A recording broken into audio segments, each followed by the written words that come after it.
अपने आप को देखा जाए, जिस युग में हम जी रहे हैं, इस युग में अधिकतर विचार कौन से चलते हैं?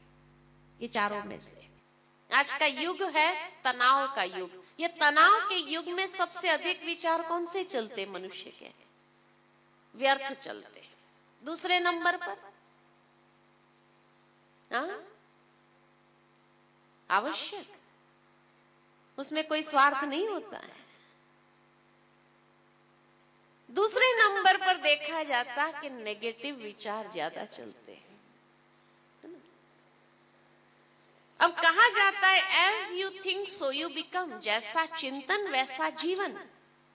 अगर चिंतन की क्वालिटी नेगेटिव और वेस्ट अधिक है तो जीवन की क्वालिटी क्या होगी? सिंपल लॉजिक है कि आज मनुष्य भगवान को भी याद करता है ना, वहां भी पॉजिटिविटी नहीं है, पॉजिटिव फीलिंग्स नहीं है। भगवान के साथ भी एक बिजनेस हो जाता है। हे प्रभु, मेरा इतना काम हो जाए तो 2 नारियल चढ़ा दूंगा। बिजनेस हुआ ना, ये काम का भाव 2 नारियल है। अगर भगवान कर दे तो उसको मिल जाएंगे, और भगवान ने नहीं किया तो नहीं मिलेगा, है ना। कभी कभी हम भाव बढ़ाते भी हैं। कोई बड़ा काम होगा तो कहेंगे 101 रुपया चढ़ावा चढ़ा देंगे, या 501 रुपया चढ़ावा चढ़ा देंगे। तो एक बार्गेन है ना भगवान के साथ, एक डील है भगवान के साथ। और भगवान ने किया तो मिल गया, नहीं किया तो नहीं मिला। तो जहां भगवान के साथ भी पॉजिटिव फीलिंग्स नहीं है तो इंसान के साथ तो क्या होगा? इसलिए कहा अधिकतर विचार जहां नेगेटिव और वेस्ट चल रहे हैं तो नेचुरल है कि वो फीलिंग्स जो है मनुष्य जीवन की क्वालिटी को भी कैसा बना रहा है।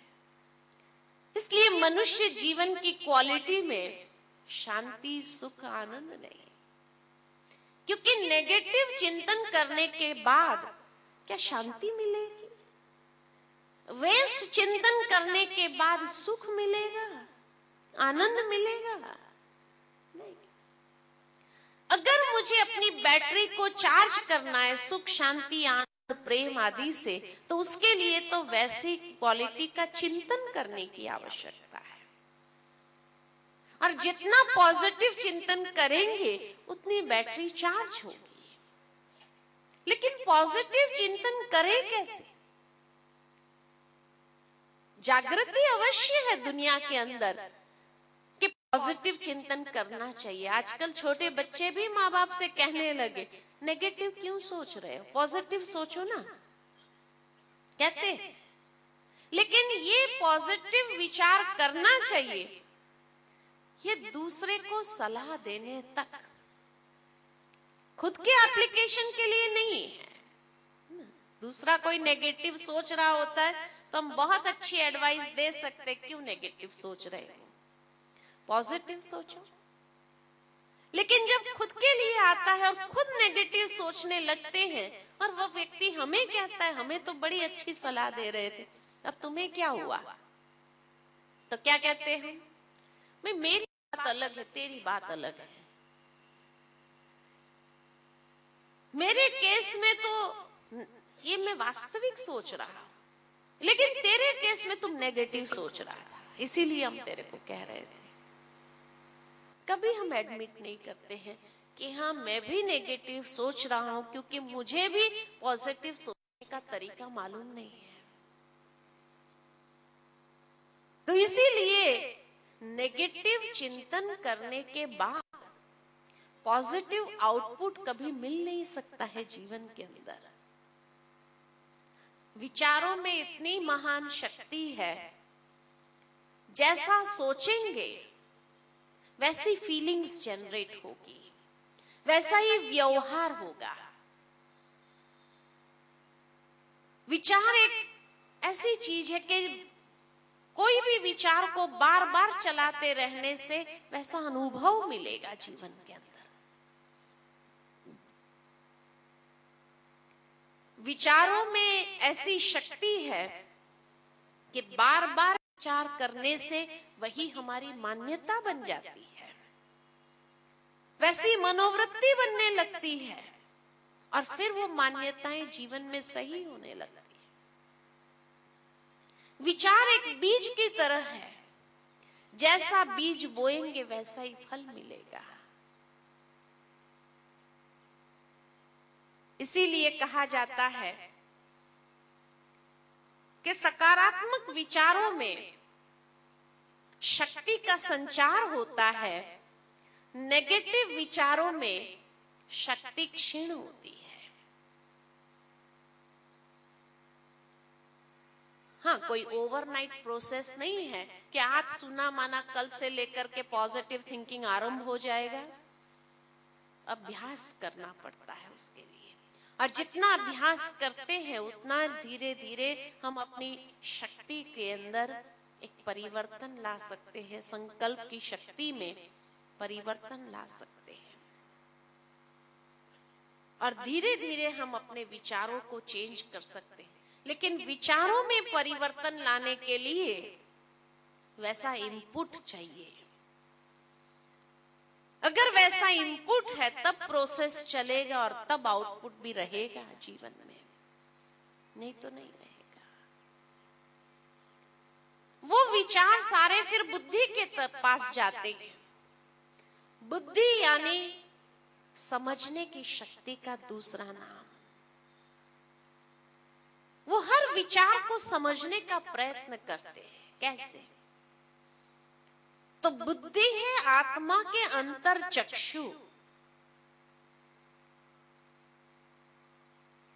जो भी विचार मन के अंदर आते हैं बुद्धि उसको विजुअलाइज करती है, और जितना उसका विजुअलाइजेशन पावरफुल है उतना उसको समझने की शक्ति बढ़ जाती है।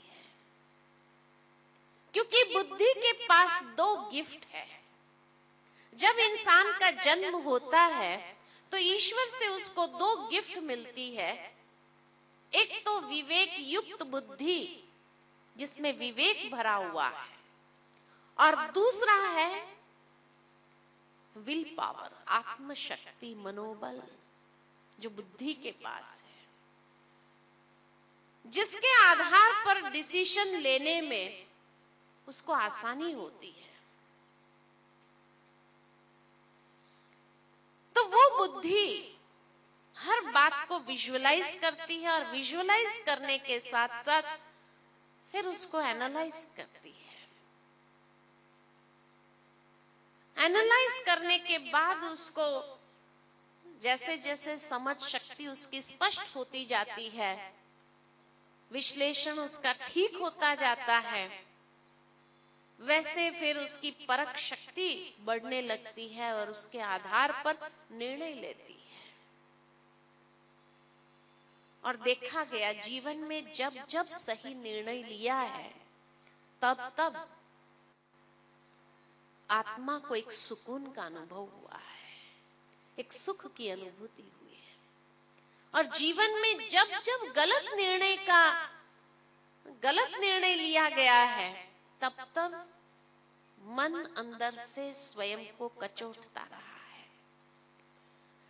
कुछ प्राप्ति हो जाने के बाद भी वो प्राप्ति का सुख अनुभव करने नहीं देता है। तो इसलिए बुद्धि भी आत्मा की बैटरी को कैसे चार्ज करती है? तो जितना विजुअलाइजेशन पावरफुल है उतनी समझ शक्ति अधिक है। कहा जाता है कि दुनिया के अंदर सक्सेसफुल व्यक्ति कौन? सक्सेसफुल व्यक्ति वही है दोज हु आर विजनरीज। तभी तो कई जगह ये स्लोगन पढ़ने को मिलते हैं, if you can perceive you can achieve. अगर आपका परसेप्शन सही है तो आपको जीवन में हासिल करना कोई बड़ी बात नहीं है। और उसके बाद जब कर्म में आते हैं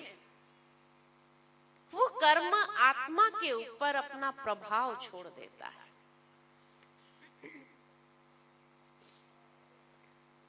जिस प्रभाव को दूसरे शब्द में कहा जाता है संस्कार।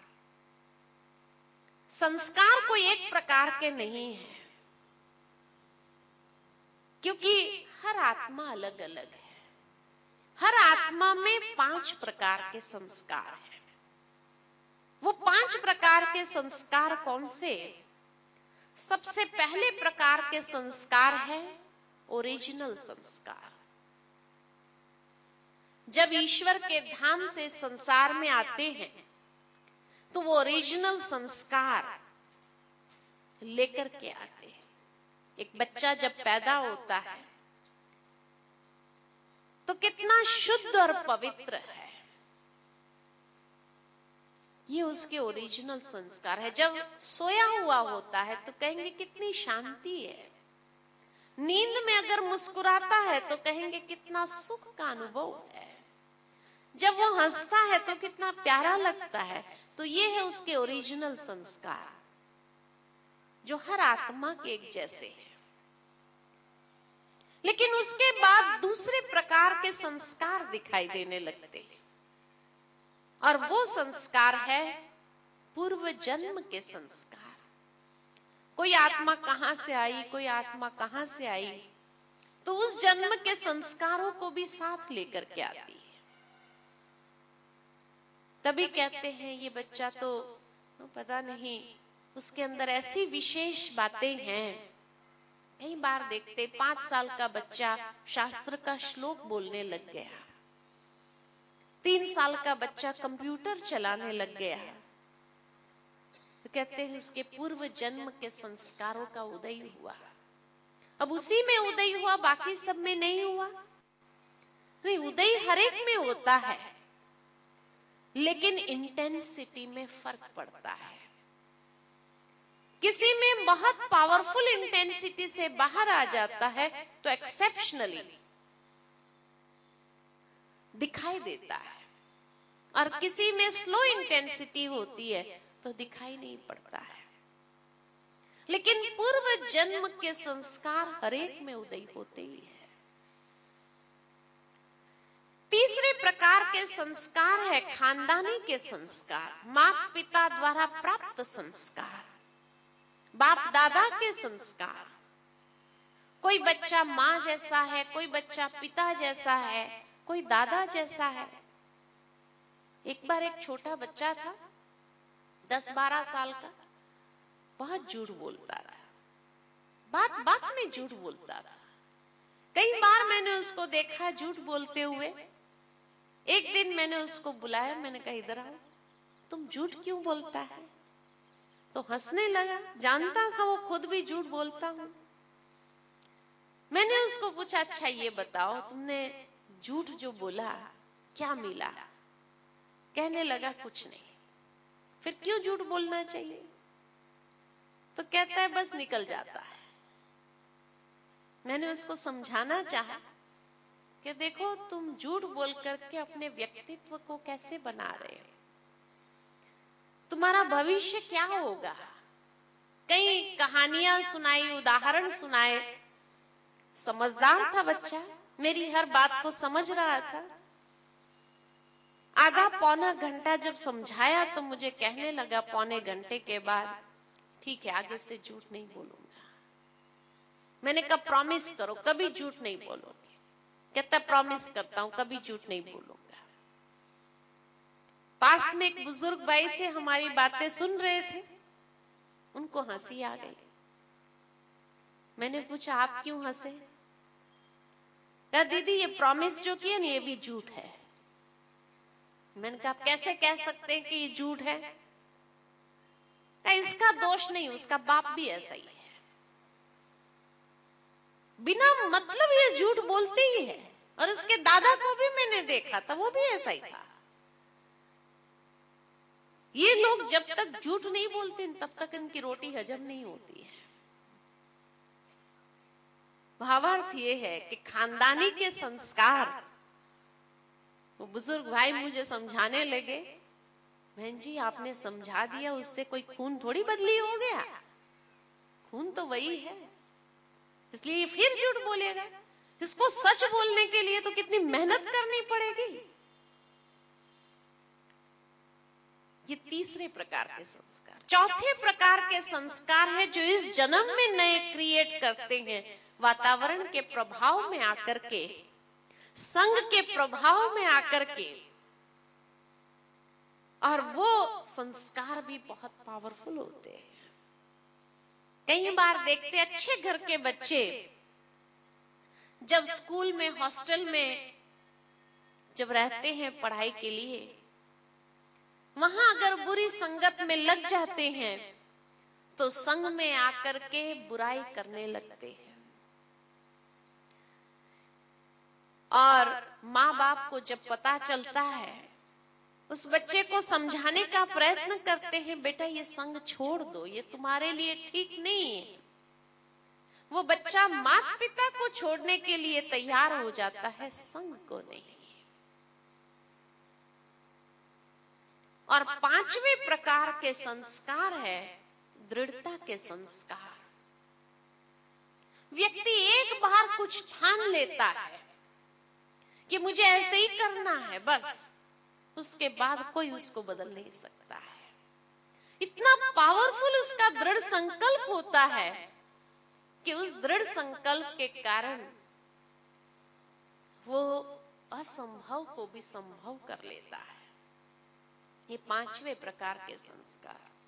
जो ओरिजिनल संस्कार है, आत्मा के 7 गुणों के आधार पर जैसे जैसे व्यक्ति बड़ा होता जाता है, वो अपनी वास्तविकता से दूर होता जाता है और अवगुणों के तरफ चला जाता है।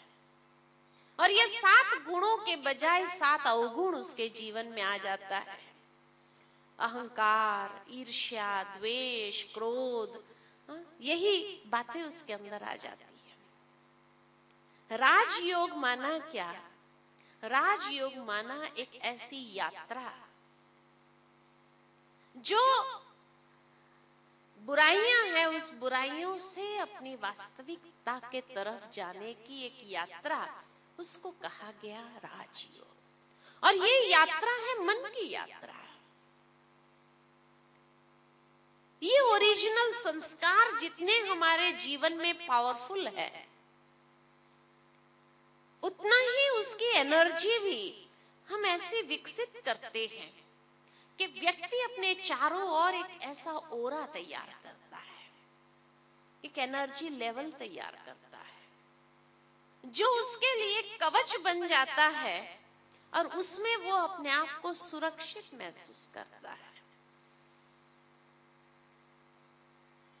कई बार कई लोग पूछते हैं, ये 7 गुणों से आखिर हमारे जीवन में क्या प्राप्ति होगी, क्या फायदा होगा? 3 बहुत बड़े फायदे होंगे। जितने भी दुनिया के अंदर महान हस्तियां हो गई, उनकी महानता का आधार क्या था? उनकी महानता का आधार यही 7 गुण ही तो थे कि उनकी बैटरी फुल चार्ज थी। चाहे वो स्वामी विवेकानंद हो, चाहे वो महात्मा बुद्ध हो, महावीर स्वामी हो, मदर टेरेसा हो, या हमने इस ईश्वरीय विश्वविद्यालय के चीफ एडमिनिस्ट्रेटिव हेड को देखा। उनके अंदर जो विलक्षणता थी वो यही बात की थी कि उनके अंदर ये 7 गुणों से बैटरी फुल चार्ज थी। और इसलिए उन्होंने दुनिया के अंदर एक डिफरेंस करके दिया, कितने लोगों के जीवन को प्रभावित किया, कितने लोगों के जीवन में परिवर्तन ले आए। 3 बहुत बड़े फायदे कि जब ये 7 गुणों से बैटरी फुल चार्ज है तो हम परिस्थिति को बदल सकते हैं, हम लोगों की मनोवृत्ति को बदल सकते हैं और हम टोटल वातावरण को बदल सकते हैं। इतनी शक्ति है इसके अंदर। स्वामी विवेकानंद के जीवन की एक बात याद आती है कि जब वो अमेरिका चले गए तो रास्ते पर कहीं जा रहे थे तो एक बहन थी और उसका पति था साथ में। तो उनके पहरवेश को देख करके कहने लगी ये कैसा व्यक्ति है, क्या पहना हुआ है उसने, खाली एक कपड़ा ही लपेट लिया है। स्वामी विवेकानंद मुस्कुराए और मुड़ करके कहने लगे कि हमारे देश में कपड़ों से किसी व्यक्ति की पहचान नहीं होती है, चरित्र से उसके व्यक्ति की पहचान होती है। भावार्थ ये है कि उस चरित्र के अंदर क्या है ये आपने नहीं देखा। वो बहन इतनी शर्मिंदी हो गई और वो उसके पीछे पीछे चलने लग पड़ी कि कौन व्यक्ति है। आज की दुनिया का कोई व्यक्ति होता था तो क्या करता था, शायद सीना तान के खड़ा हो जाता था लड़ाई झगड़ा करने के लिए, क्या कहते हैं। लेकिन Swami Vivekananda battery full charge थी।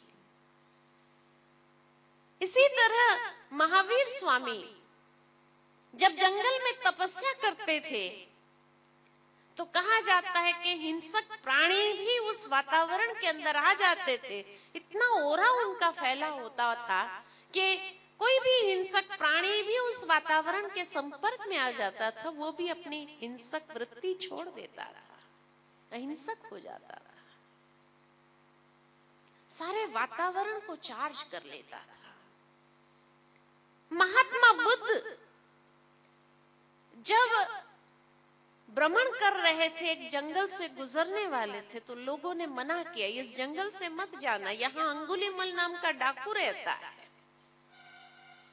वो हर एक को मार के उनकी अंगुलियां काट काट करके हार बनाकर पहनता है, आप नहीं जाओ यहां से। महात्मा बुद्ध निर्भय होकर चलते रहे। जब अंगुलीमल नाम का डाकू सामने आ गया, उसके साथ इतना प्यार भरा व्यवहार कि वो व्यक्ति भी झुक गया उनके चरणों में। उसने अपनी हिंसक प्रवृत्ति छोड़ दी, वो मनोवृत्ति बदल गई और वो महात्मा बुद्ध का शिष्य बन करके चलने लगा। तो ये सातों गुणों से जब बैटरी फुल चार्ज है तो उससे परिस्थिति को बदल सकते हैं, उससे लोगों की मनोवृत्ति को बदल सकते हैं, वातावरण को बदल सकते हैं और उनके जीवन में एक ऐसा प्रभाव डाल देते हैं कि जिससे उनके जीवन में भी एक महान परिवर्तन आ जाता है। इतने फायदे, आज यही 3 फायदे तो हर एक इंसान चाहता है कि परिस्थिति हमारे अनुकूल हो, लोग हमारे हिसाब से चले और वातावरण को हम अपने रूप से बनाएं। यही तो चाहते हैं ना। आज क्या चाहते हैं, बिजनेस में भी इंसान क्या चाहता है, नहीं तो घर का वातावरण भी उसके कंट्रोल में नहीं है। कई बार माँ बाप कहते हैं हमारे बच्चे हमारे कंट्रोल में नहीं है, उनकी मनोवृत्ति को ठीक कैसे करें। आप चार्ज कर लो अपनी बैटरी को, वो अपने आप ठीक होता जाएगा। यही एक है, if you change the world can change. हम अगर परिवर्तन करते हैं अपने आप को तो दुनिया धीरे धीरे अपने आप परिवर्तन होने लगती। और ये 7 गुण मुख्य आधार है। तब फिर कई बार कई लोग प्रश्न पूछते हैं, फिर अगर हम अपने व्यक्तित्व को बदलना चाहते तो कैसे बदल सकते हैं? संभव है, क्यों नहीं। इंसान का व्यक्तित्व एक बर्फ की शिला जैसा है। 90% भाग नीचे है, 10% ऊपर है और आत्मा बीच में है जिसमें अथाह क्षमता है, अथाह शक्ति है। परंतु उसके ऊपर वो चारों प्रकार के अंडर करंट हावी है। बुराइयों के संस्कार, पूर्व जन्म के संस्कार, खानदानी के संस्कार और संग के रंग के संस्कार। ये चारों प्रकार के संस्कार जब उसके ऊपर हावी है तो उसका जीवन हम देख सकते हैं कि जीवन उसी दिशा में चलता जाता है। और इसलिए आत्मा की क्षमता होते हुए भी वो संकुचित हो जाता है, सीमित हो जाता है, वो अपनी शक्ति से कार्य नहीं कर सकता है। लेकिन उसके लिए जैसे कहा जाता है कि लोहे से लोहा कटता है, ऐसे संस्कार से संस्कार को भी खत्म किए जा सकते हैं। और संस्कार से संस्कार को कैसे खत्म किए जा सकते हैं? तो जब पांचवें प्रकार के संस्कार को जागृत करते हैं,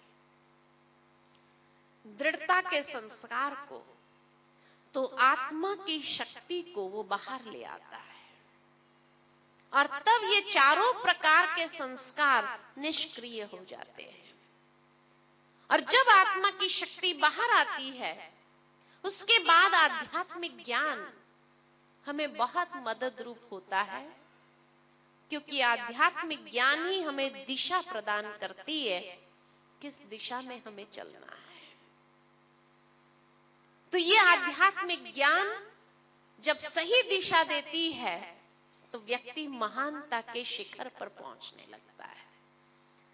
और आध्यात्मिक ज्ञान का अभाव है जब जीवन में, तब वही व्यक्ति हिटलर या कोई टेररिस्ट भी बन जाता है। दृढ़ता उनमें भी अथाह है, लेकिन रॉन्ग चैनलाइज्ड, गलत दिशा है, इसलिए अपनी शक्ति को वेस्ट अधिक करते हैं।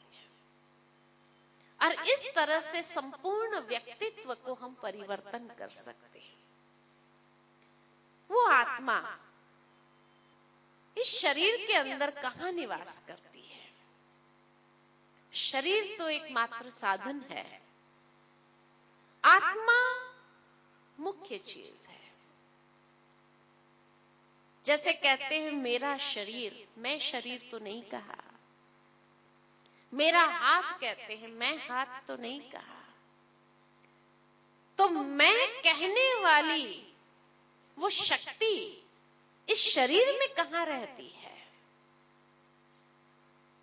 जिस प्रकार व्यक्ति के हाथ में एक चाकू है, उस चाकू को पता नहीं कि मुझे सब्जी काटना है या किसी इंसान को मारना है, वो डिसाइड नहीं करता है।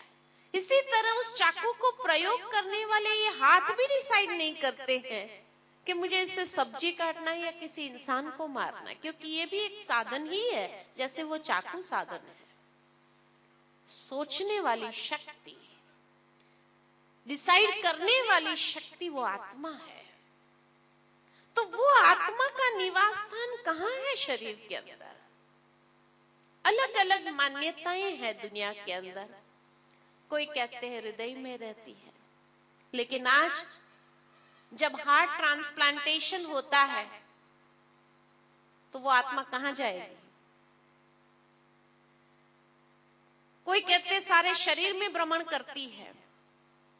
एक ही व्यक्ति एक ही समय में देख भी रहा है, सुन भी रहा है, बोल भी रहा है, हाथ भी हिला रहा है, चल भी रहा है। उस वक्त आत्मा कहां जाएगी? आत्मा का कोई एक स्थान होना चाहिए। जिस तरह गाड़ी में ड्राइवर का एक स्थान है, जहां से बैठ के सारी गाड़ी को वो कंट्रोल करता है। ये नहीं कि रिवर्स करना है तो पीछे दौड़ेगा, आगे चलाना है तो आगे जाएगा, नहीं। एक ही स्थान पर सारे कंट्रोल्स है जहां से वो कंट्रोल करता है। ठीक इसी प्रकार शरीर के अंदर जो कंट्रोल रूम है वो है मस्तिष्क। इसलिए आत्मा का निवास स्थान भी वही है जहां से वो सारी शरीर की कर्मेंद्रिय को कंट्रोल कर सकता है, उसको गाइड कर सकता है। मेडिकल साइंसेस के द्वारा भी ये प्रूव किया गया है कि हाइपोथैलेमस और पिट्यूटरी ग्लैंड के बीच में आत्मा का निवास स्थान है। इसीलिए भारतीय संस्कृति में तिलक लगाते हैं। तिलक क्यों लगाया जाता है? वो भी और कहीं जगह नहीं लगाया, यहीं लगाया जाता है। क्यों? क्योंकि ये तो सरफेस मार्किंग है, लेकिन ठीक इसके पीछे पिट्यूटरी ग्लैंड और हाइपोथैलेमस है, जहां आत्मा का निवास स्थान है। इसलिए मंदिर में जाते हैं तो बहुत सुंदर एक प्रथा है भारत में कि चमड़े की चीज को बाहर उतारेंगे, फिर अंदर जाएंगे, तिलक लगाएंगे, फिर हाथ जोड़ के नमन करते।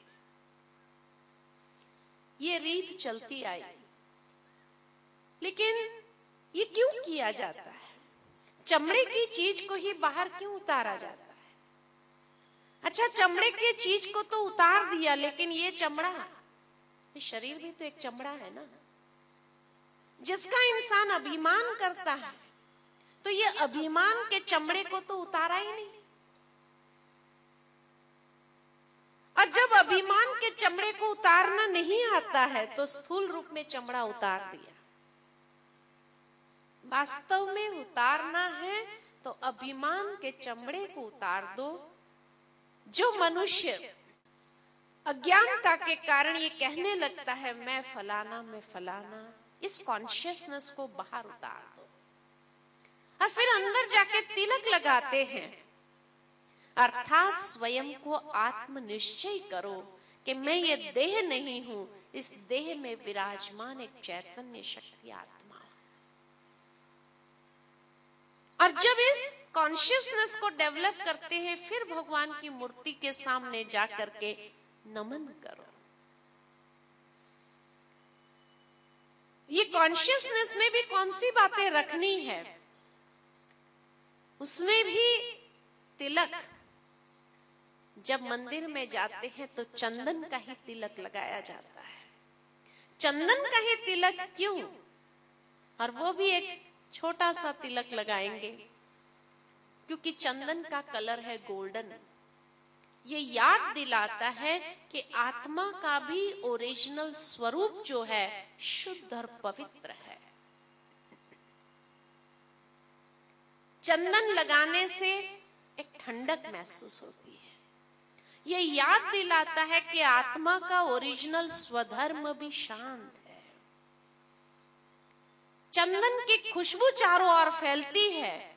ये स्मृति दिलाता है कि आत्मा जब अपने असली सतोगुणी स्वरूप में होता है, तो अपने गुणों की खुशबू सारे संसार के अंदर फैला सकता है।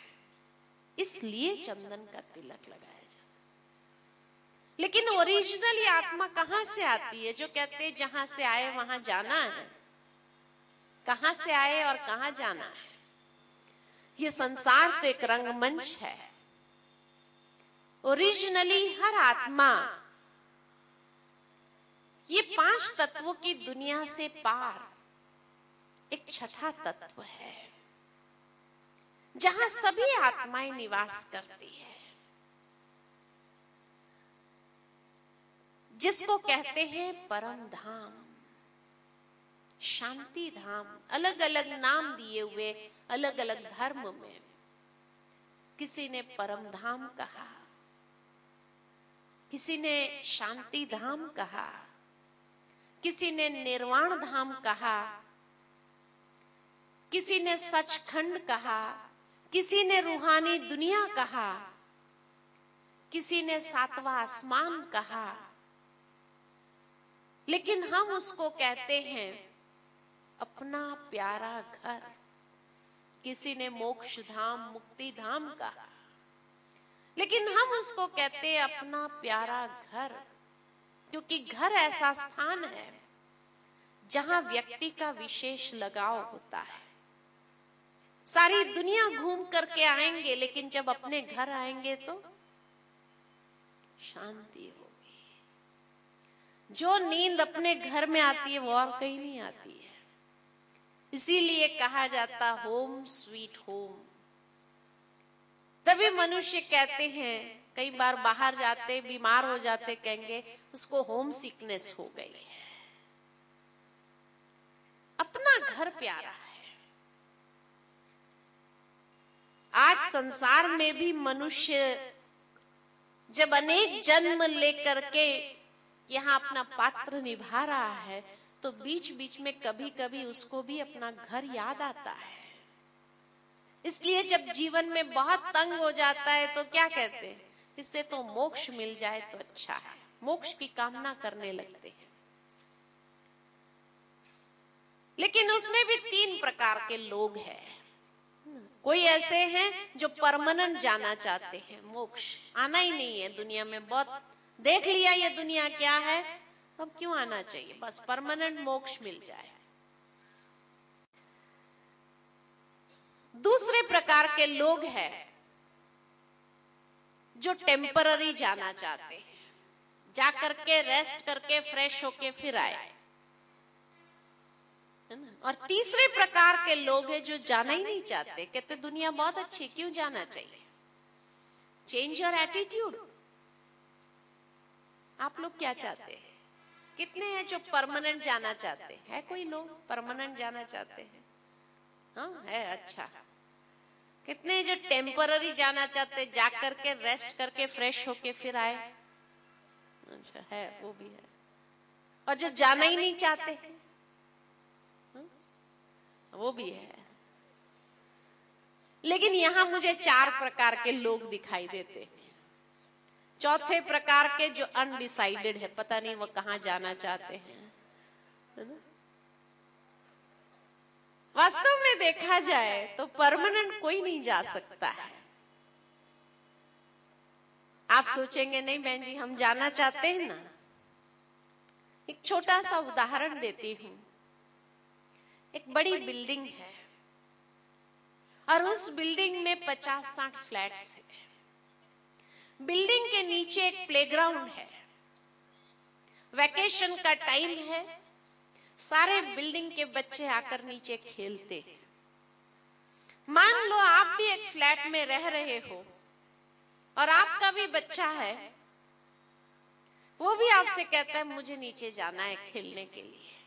आप उसको मना कर दो कि नहीं नीचे नहीं जाना, इतने तेरे पास गेम्स है, ऊपर कंप्यूटर गेम्स है, ऊपर बैठ के खेलो, नीचे जाके क्या करना है।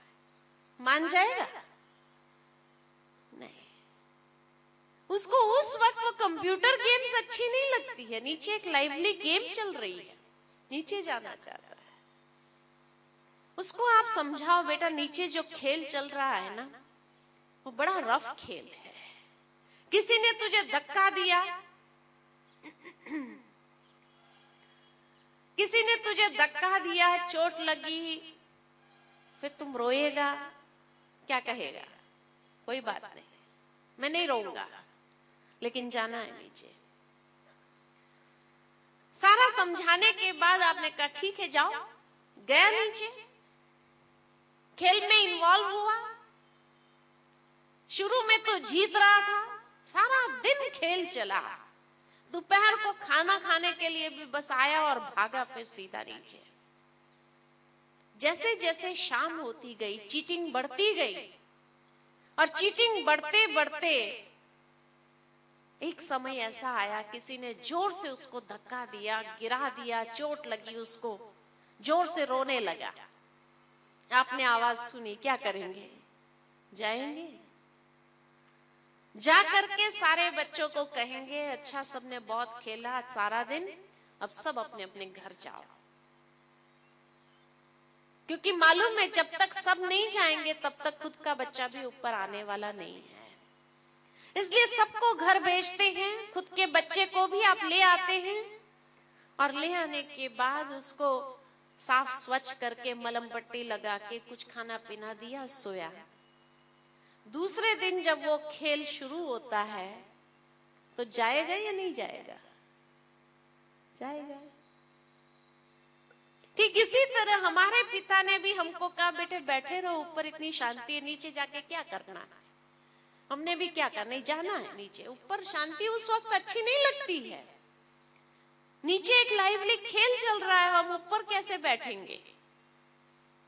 और इसलिए जब हमें भी समझाया गया कि नीचे का खेल बड़ा रफ खेल है, कोई धक्का देगा, कोई धोखा देगा, कोई चोटें देगा, कोई दिल की चोटें देगा, तो हमने भी क्या कहा कोई बात नहीं, नीचे आए, खेल में इन्वॉल्व हुए, कई जन्म तो हम जीत रहे हैं, और फिर बाद में कभी कभी ऐसी स्थिति आने लगती है कि जब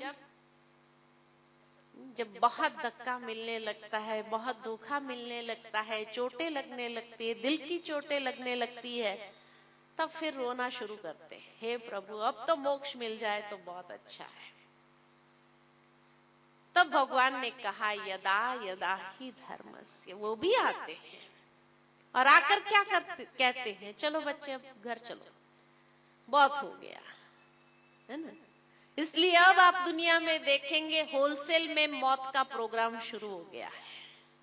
होलसेल में कहीं सुनामी लहरें आ रही है, कहीं भूकंप हो रहे हैं, और अभी तो बड़े से बड़े रेक्टर स्केल पर भूकंप आने वाले हैं, ऐसे कहते हैं। क्योंकि ये दुनिया अब एक परिवर्तन की प्रक्रिया से गुजर रही है, और इसलिए सभी आत्माओं को जाना ही है घर, और जाकर के जैसे ही दुनिया के अंदर फिर से सुव्यवस्थितता परमात्मा ले आएंगे, उसके बाद वापस आना शुरू करेंगे। लेकिन जाना कैसे, ये हमारे ऊपर है कि किस ढंग से हम जाएंगे। जैसे घर में दो बच्चे होते हैं ना, दोनों को माँ बाप सुबह तैयार करते हैं और कहते हैं चलो बेटे तैयार हो जाओ, स्कूल जाना है। एक तो बड़ा आज्ञाकारी है, तैयार हो जाता है, लेकिन दूसरा तूफानी है, उसको पता है मैंने होमवर्क ही नहीं किया है, तो क्या कहता है, आज मुझे स्कूल नहीं जाना है, आज छुट्टी करनी है। आप छोड़ देंगे उसको? नहीं, क्योंकि मालूम है यही उसका जीवन का आधार है। अगर एक बार उसको छुट्टी दे दी तो हर बार ऐसे ही करने लगेगा फिर, इसलिए वो रोएगा, उथल पुथल करेगा सब कुछ, लेकिन उससे कोई आप उसको पहले तो समझाएंगे प्यार से, चलो बेटा जाना तो पड़ेगा, स्कूल तो जाना पड़ेगा, ऐसे तो नहीं चलेगा। फिर भी अगर नहीं माना तो उसको कुछ लालच देंगे, कुछ चॉकलेट देंगे, बिस्किट देंगे, कुछ वायदा करेंगे कहीं ले जाने के लिए। फिर भी नहीं माना तो 2 थप्पड़ मार के भी उसको ले जाएंगे स्कूल।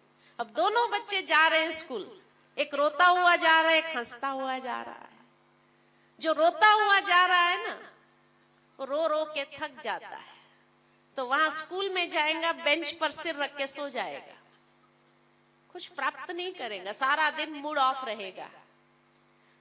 सर भी समझ जाते हैं आज उसका मूड ऑफ है, कोई उसको छेड़ना नहीं, यही कहेंगे। ठीक इसी प्रकार भगवान के भी 2 प्रकार के बच्चे। भगवान भी कहते हैं चलो बच्चे अब जाना है घर, तो कई बच्चे तो आज्ञाकारी बनकर के अपने आप को तैयार कर लेते हैं, और कई बच्चे हैं जो कहते हैं नहीं हमें नहीं जाना है, ये दुनिया बहुत अच्छी है। आखिर जाना तो पड़ेगा, परिवर्तन का समय है। पहले भगवान भी प्यार से समझाते हैं,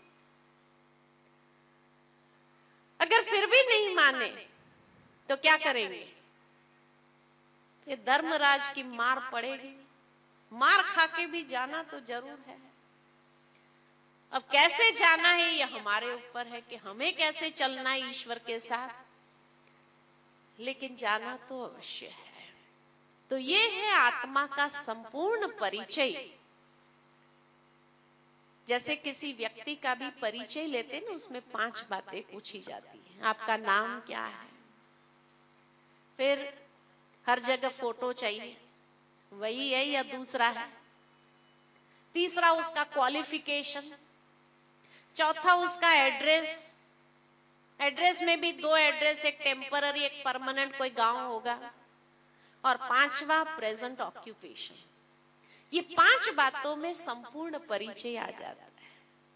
आज आत्मा के परिचय में भी ये 5 बातों को हमने देखा कि उस चैतन्य शक्ति का नाम है, आत्मा कहो, रूह कहो, सोल कहो, शक्ति कहो, जो भी कहो, उसका स्वरूप है अति सूक्ष्म दिव्य ज्योति बिंदु स्वरूप, प्रकाश पुंज, एक ज्योति पुंज। तीसरा उसका क्वालिफिकेशन है 7 गुण: ज्ञान, पवित्रता, प्रेम, शांति, सुख, आनंद और शक्ति। उसका एड्रेस है टेम्पररी एड्रेस ब्रुकुटी के मध्य में, और परमानेंट एड्रेस परम धाम, जहां से आए। और प्रेजेंट ऑक्यूपेशन है कि ये 7 गुणों के आधार पर अपने जीवन को चलाना, अपनी बैटरी को फुल चार्ज करना और हर कर्म करना, ये है मनुष्य जीवन का उद्देश्य। तो ये है आत्मा का संपूर्ण परिचय। अब थोड़ी देर के लिए हम बैठेंगे और जो मेडिटेशन का पहला कदम है आत्मचिंतन, वो आत्मचिंतन करेंगे। अपने मन को बाह्य सभी बातों से समेट लेते हैं।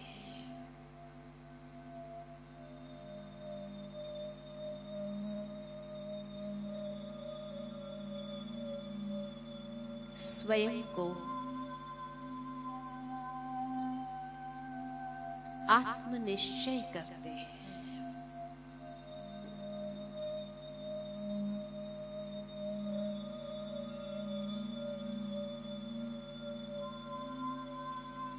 अपने अंतर चक्षु से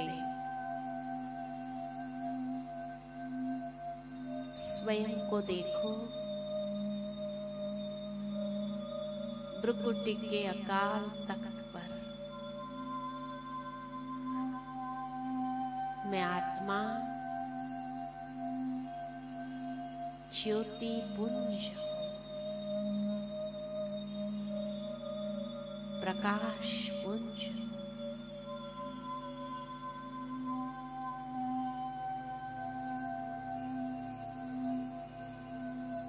ये शरीर मेरा एक वस्त्र है।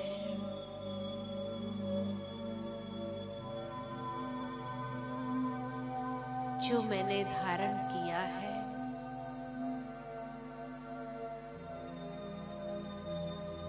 इस संसार रंगमंच पर अपना पात्र निभाने।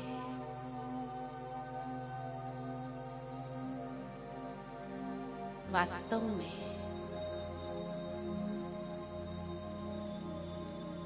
मैं आत्मा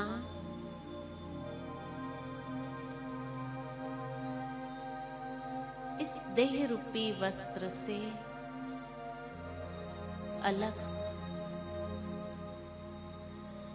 न्यारी,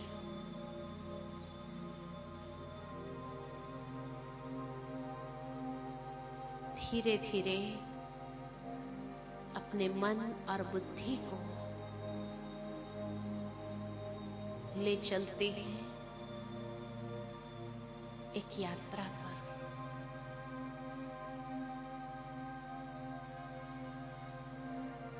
पंच तत्व की दुनिया से दूर, सूर्य चंद्र तारागण से भी दूर, परम धाम की ओर।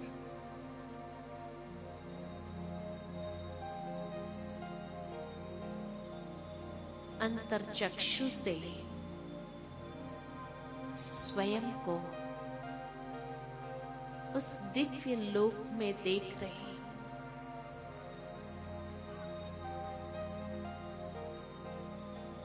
जहां चारों ओर दिव्य प्रकाश फैला हुआ है।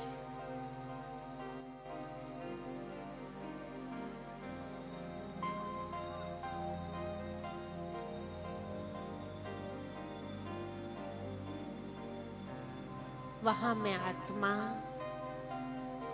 प्रकाश पुंज,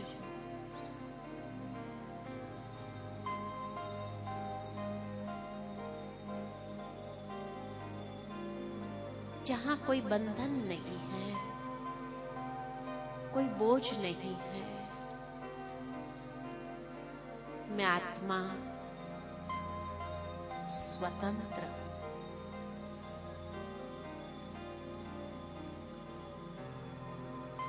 संपूर्ण मुक्त अवस्था में हूं।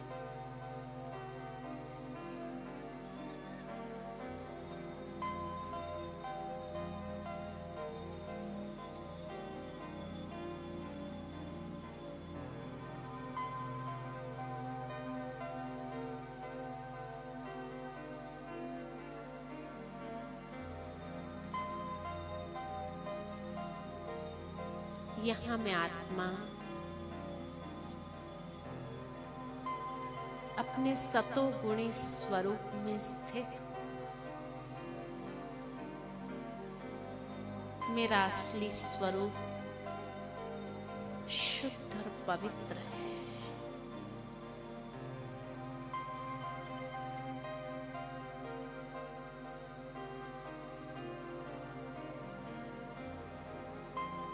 चारों ओर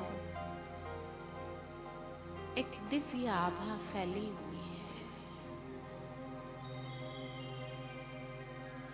उस प्रभा मंडल में मैं स्वयं को देख रही हूं।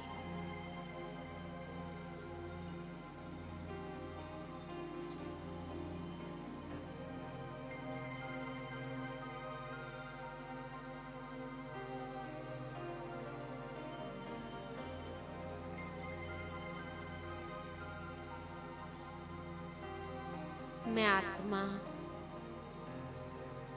अपने स्वधर्म में स्थित हूं। मेरा स्वधर्म शांति है।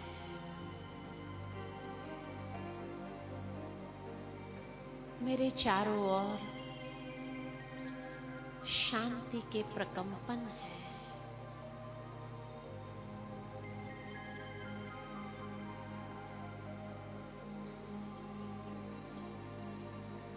यही मेरा स्वधर्म है, मेरी वास्तविकता है।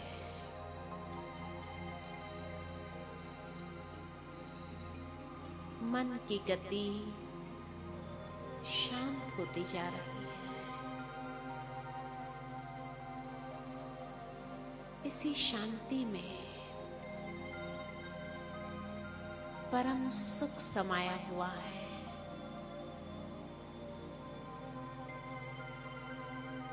इसी शांति में एक अलौकिक आनंद है।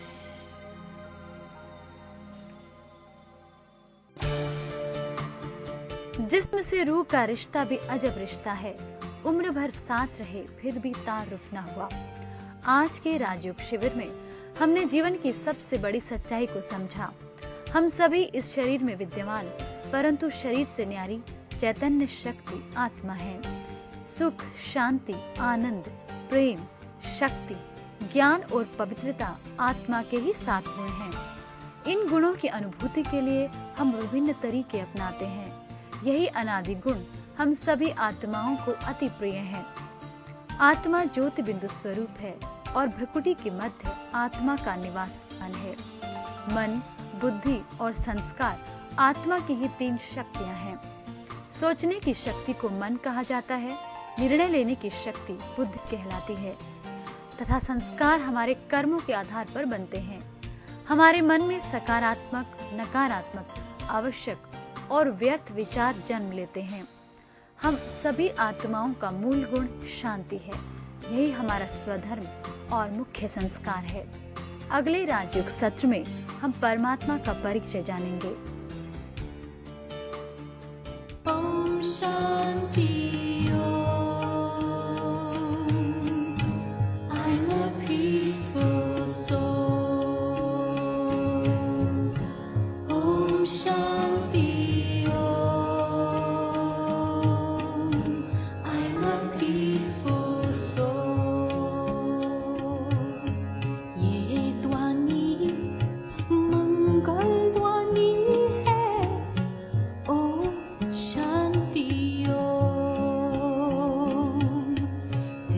sound.